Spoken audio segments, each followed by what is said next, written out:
Artificial intelligence या फिर आसान अल्फाजों में कहूँ तो मस्नूई ज़हानत एक ऐसी टेक्नोलॉजी है नाज़रीन जिसके ज़रिए हम मशीनों से कुछ ऐसे काम सर अंजाम करवा सकते हैं जो कि आज से पहले सिर्फ इंसानी ज़हानत के ज़रिए ही किए जा सकते थे। दरअसल AI टेक्नोलॉजी के ज़रिए हम मशीनों में बड़ी मिकदार में डेटा को सेव करके इसको उन तरीकों से अमल में ला सकते हैं जो कि शायद आज के इंसान की बस की बात नहीं। इस टेक्नोलॉजी के ज़रिए हम मशीनों को कुछ ऐसे प्रोग्राम के साथ डिज़ाइन कर सकते हैं कि वो पहले सामने रखी हुई किसी भी चीज़ का अच्छी तरह से जायज़ा लें और फिर अपनी मस्नूई ज़हानत के मुताबिक फैसला करें कि वो सही है या गलत। और ये वो सलाहियत है जो कि आज से पहले सिर्फ इंसान के पास थी। आज की इस वीडियो में हम आपको बताएंगे कि ये टेक्नोलॉजी का नजरिया सबसे पहले किस साइंटिस्ट ने दिया और वो कौन से माहिरीन हैं जिन्होंने इसको मजीद बेहतर बनाने के लिए अपनी कोशिशें जारी रखी हुई हैं।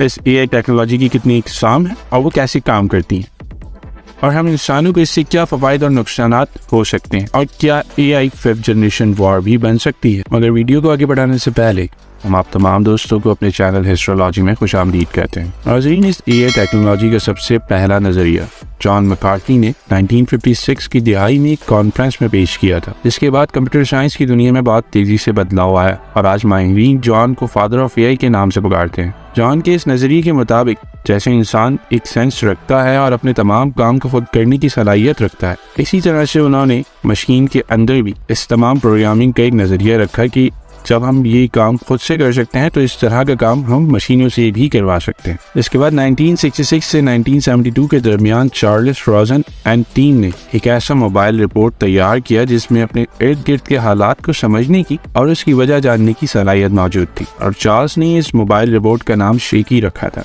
फिर 1985 में फैंग शिंग शू ने सुपर कंप्यूटर डीप ब्लू का डिज़ाइन मुतारिफ करवाया, जिसको मजीद बेहतर बनाने के लिए शू ने अपनी टीम के साथ IBM में शमूलियत इख्तियार की। एक ऐसा सुपर कंप्यूटर था नाज़रीन जिसे खास तौर पर शतरंज का खेल खेलने के लिए तैयार किया गया था, जिसने उस वक्त के आलमी champion grand master Gary Kasparov को अपनी मस्नूई ज़हानत से शतरंज के खेल में मात दे दी थी। ये वो शुरुआत थी नाज़रीन जहां इंसान को पहली बार अपनी ही बनाई हुई मस्नूई ज़हानत के आगे हार मानना पड़ा। 2002 की दिहाई में माहिरीन ने ऐसे रिपोर्ट्स तैयार कर लिए थे जिनसे घरेलू जिंदगी में मजीद आसानियाँ पैदा हो गई थी।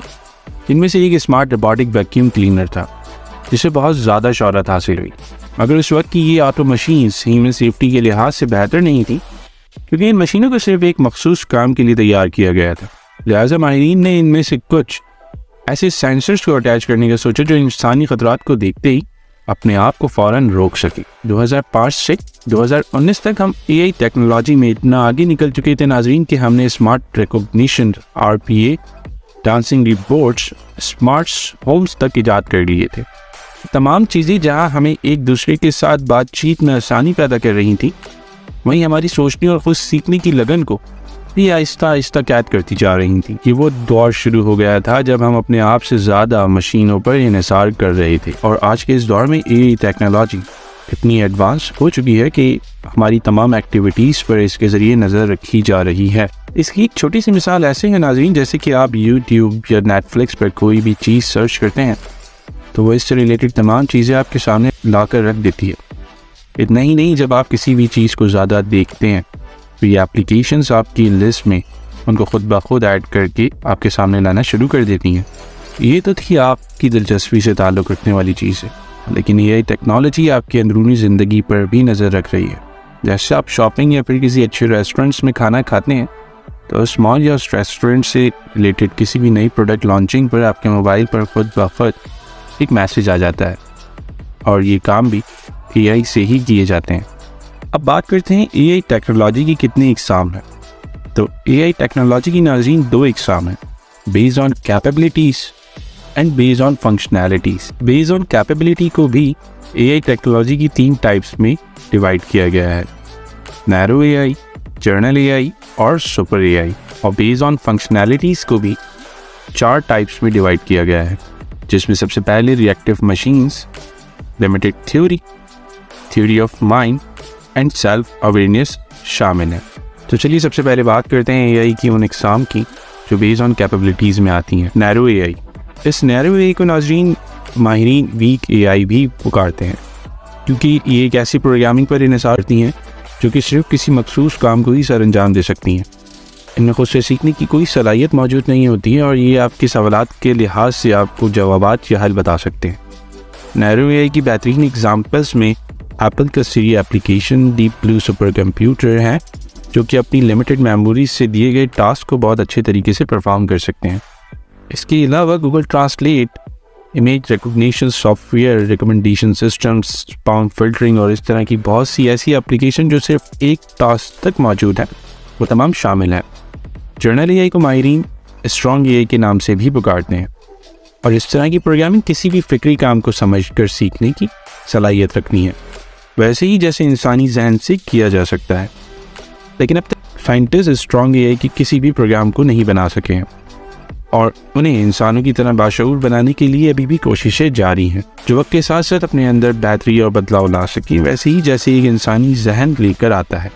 Super AI based on capabilities की तीसरी टाइप है और ये टेक्नोलॉजी की वो इकसाम है नाजरीन जो कि आलमी महारतों के साथ साथ खुद सोचने और समझने की सलाहियत को तैयार करके किसी भी इंसानी दिमाग को पीछे छोड़ सकती है। इसको अब तक की सबसे जदीद और ताकतवर एआई समझा जाता है, लेकिन अब तक तमाम साइंटिस्ट इसको एक नज़रिए की हद तक ही जानते हैं। लेकिन अगर आगे जाके हम इंसानों ने इसको हासिल कर लिया तो शायद हम अपनी पहचान अपने हाथों से ही खो देंगे। अब बात करते हैं उन एग्जाम्पल की जो कि बेस्ड ऑन फंक्शनैलिटीज़ में फॉल करती हैं, लेकिन उससे पहले मैं आपको बताता चलूँ कि बेस्ड ऑन फंक्शनैलिटीज़ में फ़िलहाल पहली टाइप रिएक्टिव मशीन पर साइंटिस्ट मुकम्मल तौर पर अबूर हासिल कर चुके हैं। दूसरी टाइप मतलब लिमिटेड थ्योरी पर काम जारी है और तीसरी और चौथी टाइप मतलब theory of mind and self awareness अभी तक साइंटिस्ट की नज़र में एक नज़रिए की तौर पर ही मौजूद है, मतलब उसके ऊपर हमारी कोई एक्टिविटीज़ अभी नहीं चल रही। बेस्ड ऑन फंक्शनैलिटीज़ की पहली टाइप रिएक्टिव मशीन इस तरह की मशीनरीज है नाज़रीन जो कि सिर्फ एक काम को ही सर अंजाम दे सकती हैं। मशीनरीज में किसी भी किस्म का डेटा स्टोर नहीं किया जा सकता और ना ही अपनी पास्ट एक्सपीरियंस के ज़रिए अपने अंदर बेहतरी ला सकती हैं। बेस्ड ऑन फंक्शनैलिटीज़ की दूसरी टाइप लिमिटेड थ्योरी है और इस तरह की मशीनें थोड़े ही वक्त के लिए अपने पास्ट डेटा को स्टोर कर सकती हैं और इसीलिए साइंटिस्ट ने इसकी फंक्शनैलिटीज़ को देखते हुए इसको लिमिटेड थ्योरी का नाम दिया है और इसकी बेस्ट एग्जांपल्स टेस्ला कार को कहा जाता है जो कि सेल्फ ड्राइविंग कार्स हैं जिनके अंदर कुछ ही वक्त के लिए डेटा स्टोर किया जाता है और उसके बाद वो रिमूव हो जाता है। बेस्ड ऑन फंक्शनैलिटीज़ की तीसरी टाइप थ्योरी ऑफ माइंड है और साइंटिस्ट के मुताबिक इस तरह की मशीनरीज इंसानों की तरह इमोशंस रखती होंगी। जैसे हम इंसान एक दूसरे के साथ सोशली अटैच होते हैं, आपस में सेंस के मुताबिक बात करते हैं, सोचते हैं, समझते हैं और जवाब देते हैं, वैसे ही ये मशीनें भी क्या करेंगी, मगर फ़िलहाल ये अभी तक एक नज़रिए की हद तक ही मौजूद है। बेस्ड ऑन फंक्शनैलिटीज़ की चौथी टाइप सेल्फ अवेयरनेस है। इस तरह की मशीनरीज अपने आप को बेहतर बनाने के लिए खुद मुख्तार होंगी। इसका सिंपल सा मतलब ये है कि उस वक्त उन्हें अपने आप को बेहतर बनाने के लिए शायद किसी इंसान की भी ज़रूरत ना हो।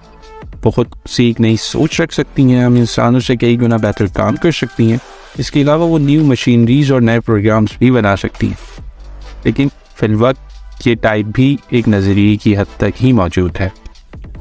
अब सवाल ये पैदा होता है कि साइंटिस्ट उससे बेहतर मशीन्स या किसी ऐसे प्रोग्राम की इजाद में क्यों कामज़न है, और अगर हमने ऐसे किसी प्रोग्राम को बनाने का तरीका हासिल कर लिया तो इंसानी ज़िंदगी पर इसके क्या असरात हो सकते हैं। अगर इसको फ़वाइद से देखें तो हर वो काम जो एआई टेक्नोलॉजी के ज़रिए किया जाएगा उसमें ख़राबी के ख़तरात ना होने के बराबर होंगे, क्योंकि वो सिर्फ उसी प्रोग्राम की हद तक सेट होंगे।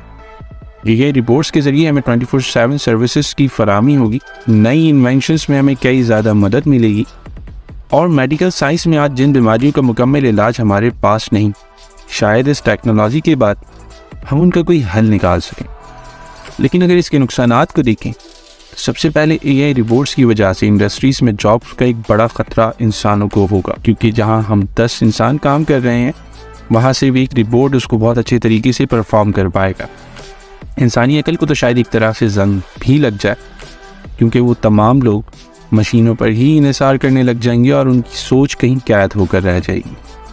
इस तरह की मशीनरीज लेकिन बहुत ज़्यादा टिपिकल होती हैं, तो इनको लगाने के लिए सरमायाकारों को एक बहुत बड़ी इन्वेस्टमेंट करनी पड़ेगी। और अगर आगे जाके ये मशीनें सेल्फ अवेयरनेस की टाइप तक पहुंच जाती हैं तो क्या पता ये इंसानों को ही अपना दुश्मन मान लें और हमारे ही खिलाफ एक नई जंग का आगाज़ कर दें।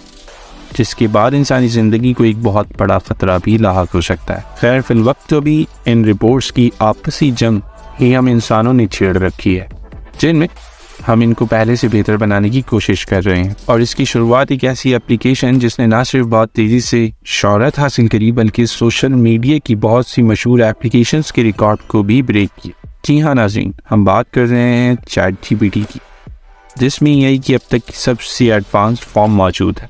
इस एप्लीकेशन में 175 बिलियन फैक्ट्स मौजूद हैं, जिसके बिहाफ पर ये आपको किसी भी सवाल का नतीजा बआसानी निकाल कर दे सकती है। और इससे पहले हम किसी भी चीज़ की सर्चिंग के लिए गूगल का इस्तेमाल करते थे, और इससे पहले हमारे पास गूगल एक बेहतरीन सर्च इंजन समझा जाता था, लेकिन ChatGPT के आने के बाद गूगल को भी एक तरीके से अलार्मिंग जारी हो गई थी। दरअसल गूगल पे आप किसी भी चीज़ को जब सर्च करते हैं तो मुख्तलिफ इकसाम की आपको वेबसाइट्स एंड एप्लीकेशन फराहम करता है, जिससे आपको अपने सवाल का जवाब शायद मुकम्मल तौर पर नहीं मिल पाता और उसमें टाइम कंज्यूमिंग भी बहुत ज़्यादा होती है।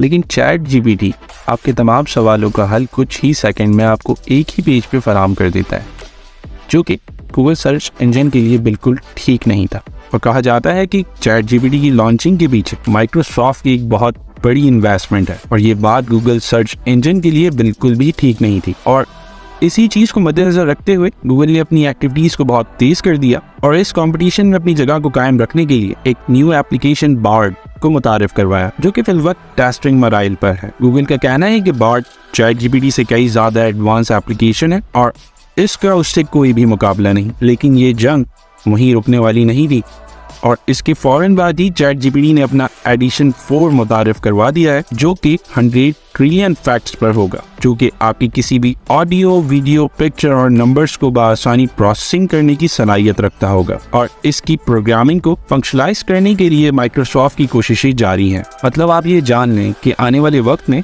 इतना बड़ा डेटा रिपोर्ट्स के पास मौजूद होगा तो वो इंसान के कितने करीब आके खड़े हो जाएंगे। और कहीं ऐसा ना हो कि रिपोर्ट्स को बेहतर बनाने की दौड़ में हम इंसान अपनी ही पहचान को कहीं पीछे ना छोड़ दें। उम्मीद करता हूँ कि हमारी आज की ये वीडियो आप लोगों को ज़रूर पसंद आई होगी। अपना ख्याल रखिएगा। अल्लाह हाफ़िज़।